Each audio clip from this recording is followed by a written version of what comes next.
A month ago, we made a video about an e-bike, namely the UrbanGlide-Standard from Vanpowers. We have since then used it quite a lot, thanks to the weather being so nice. So, as mentioned in our original video, we are back to do a follow-up review video about our experience with this e-bike. Let's get started. First off, we want to thank Vanpowers again for sending us the UrbanGlide-Standard e-bike for review, and for sponsoring this video. Check our description below for more information. To recap a bit about the bike, let's go over some of its main features and how our experience has been using it. It comes in 3 different colors: Remy Green, Lava Red, and Iron Grey. We have the Iron Grey version and are really happy with that decision. It looks sleek on the road without being too loud. While we have been testing the UrbanGlide-Standard, there are also 2 other versions of the bike, the UrbanGlide Ultra and the UrbanGlide Pro.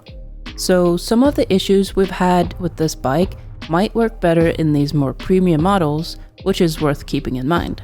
As mentioned in the previous video, e-bikes work in 2 ways. You can either pedal like normal while getting a boost from the battery, or you can simply use a thumb throttle and avoid pedaling altogether. There is also an option to use it as a normal bike without any assistance at all. This is where our first issue with the bike comes in. It works great with the throttle only, but the assisted pedaling mode is either too weak or too strong, lacking a middle ground. You barely feel a difference between the gears, and it makes you not want to use this mode at all. This is kinda sad because I think it's the most common mode to use e-bikes in, as you still get some body movement in while getting help up annoying hills or to increase your general speed. Pedaling without any assistance at all is sadly worse, however. The bike is very heavy, which makes it extremely hard to pedal comfortably without any assistance. We can highly recommend the thumb throttle mode, however, as this is smooth, fast, and reliable. We simply wish the other options were as usable, as they each have their own usage scenario. Thankfully, the motor is really strong, with up to 20 miles per hour thanks to its 500 watt high-speed brushless hub motor. The bike had no issue hitting 20 miles per hour during our testing, and did so easily and consistently without too much effort. This is great, as it's one of its main selling points, and we are very happy that the strength of the motor worked this well. As mentioned, the 7-speed drivetrain option is not the best, as there's not much difference between each gear. We used it on its max gear at all times and found this to be a great option, though it is sad to see that the other gears are not as useful. It'd be nice to see a wider variety here, but the bike runs perfect on gear 7, so it's not all bad. The Vanlife App is another selling point of the bike, and something that we really did enjoy using.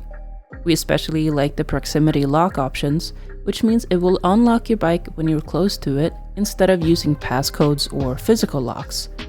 It's made it a lot easier to lock it up quickly when we are out using it and want to take a break for a bit.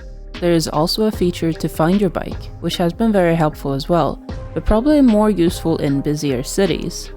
Another part of the app that we've been enjoying is the tracking of distance, speed, and battery status. It's nice having it all there at a glance when out riding the bike. There's also a built-in navigation system and route tracking, which can be helpful, though we have mostly been riding around without a GPS system in general, but it's a nice option to have. There's also a community section of the app where you can share your cycling experience and connect with others by posting, liking, and commenting. Overall, the app is useful, although optional.